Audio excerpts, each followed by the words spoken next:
हरि ओम। पूज्यवर लक्ष्मी नारायण श्री हरि रहते गोलोक वैकुंठ में। कहाँ करते वो शयन? वैकुंठ में। परंतु उनकी हृदय आत्मा यानी प्राण यहाँ हरिद्वार नारायणी शिला में धड़कते हैं। अब आप कहेंगे पंडित जी ऐसे क्यों? तो पूज्यवर एक बार दैत्यराज राक्षस के प्रहार से मेरे आराध्य भगवान विष्णु श्री हरि के विग्रह के यानी शरीर के 3 हिस्से हो गए। प्रथम जो हिस्सा था वो कंठ से ऊपर का था, ये बद्रीनाथ क्षेत्र में गिरा, ब्रह्म कपालिनी क्षेत्र में।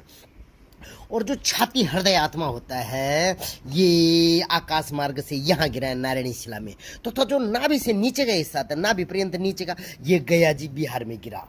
तो पूज्य पर जो पुण्य आपको बद्रीनाथ में पुण्य मिलता है पितरों की उत्तम गति उत्तम मति और पिंडदान तर्पण से, उससे 10 गुना, और जो गया जी में मिलता है उससे 100 गुना यहाँ हरिद्वार में प्राप्त होता है। अब बोलेगे पंडित जी ऐसे क्यों? तो पूज्य पर सुनिए, पहले आप सब तो बुद्धिजीवी है, परम श्रेष्ठ बुद्धिजीवी और साइंस मानते थे। चलिए आपके साइंस के सुनिए पूज्य पर कि अगर किसी का हेड यानी ब्रेन डैमेज हो जाता है तो प्राणी अनंत कई सालों तक क्या रहता है? जीवित रहता है। ब्रेन डैमेज होने के बाद होता है कि नहीं होता? अच्छा, नाभि से नीचे उसका पैरालिसिस होता है तो तब भी वो वेंटिलेटर पर अथवा अपने चारपाई में जिंदा रहता है। लेकिन अगर उसका हार्ट अटैक हो जाए तो वो तत्क्षण सीधे श्री हरि के परम धाम में चला जाता है। तो पूज्यवर मेरे लक्ष्मीपति नारायण का हृदय कहाँ धड़कता है?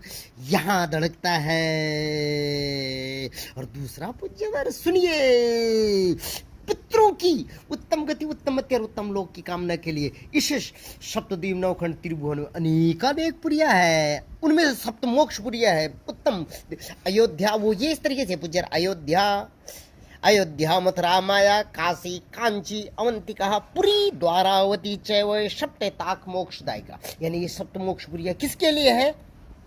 पितरों की उत्तम गति उत्तम मति और उत्तम लोक की। लेकिन जो पितर नहीं है, जो प्रेत है, जो प्रेत दिन का दुर्मरण हो गए, उनकी उत्तम गति उत्तम मति और उत्तम लोक की कामना के लिए तो सिर्फ इस सृष्टि में 3 ही जगह है। और उनमें से मैंने बोला जहां भगवान का श्री हरि का मस्तक गिरा था वो ब्रह्म कपालिनी क्षेत्र है, और जहां हृदय धड़कता है ये आपके सामने नारायणी शिला है। और नाभि से नीचे का है पूज्यवर कहां पर है?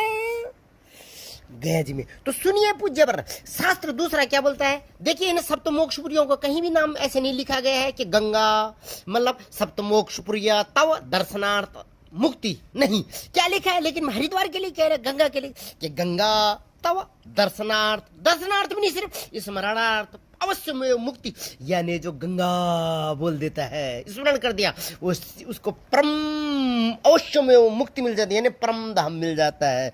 इसलिए पूज्यवर यहाँ का जो पुण्य फल है वो अनंत कोटि गुना प्राप्त हो जाता है। तो हे श्रेष्ठ पूज्यजनों, हो सके तो एक बार जब तक जीवन की यात्रा पूर्ण हो जाए उससे पहले एक बार यहाँ पर जरूर आना। और देखिए पूज्यवर, विश्वास मेरे पर नहीं और शास्त्र के सूत पर और भागवत के ऊपर पूज्यवर देखिए, जब गोकर्ण जी महाराज ना गया जी में, कहाँ से? गया जी में, बद्रीनाथ से और सप्तमोक्षपुरियों से अपने पितरों की उत्तम गति उत्तम मति और उत्तम लोक की यानी पिंडदान तर्पण करके आ गए। तो घर में उनका भाई जिसका भागवत कर दिया है इन मोक्षपुरियों में, वो प्रेत रूप में प्रकट हुआ ना धुंधकारी। तो उसने बोला भैया मैं तो आपको गया जी में करके आ गया पिंडदान तर्पण। बोला भैया आपने गलत पासवर्ड लगा दिया, आपने पितरों की पूजन कर दी। तो मैं तो दुर्मरण वाला हूँ, प्रेत स्वरूप हूँ। बोला तो मेरे लिए क्या है? सिर्फ कहाँ? देवभूमि उत्तराखंडे पश्चिम दिग्विभागे, कहाँ? पश्चिम दिग्विभागे देवभूमि उत्तराखंडे हरिद्वारे पश्चिम दिव्यानी शिला परम पावनी नामनी नारायणी ख्याति सर्व पाप प्रण सर्व प्रेत। तो प्रेतों की मुक्ति के लिए तो सिर्फ ये हरिद्वार है पूज्यवर।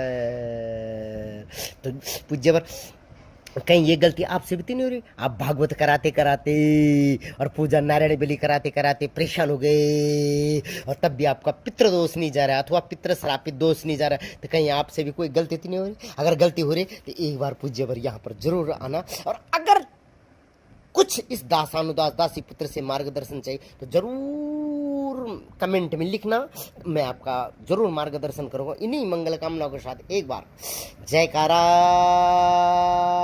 मेरी माता रानी का बोलो, गंगा मैया की।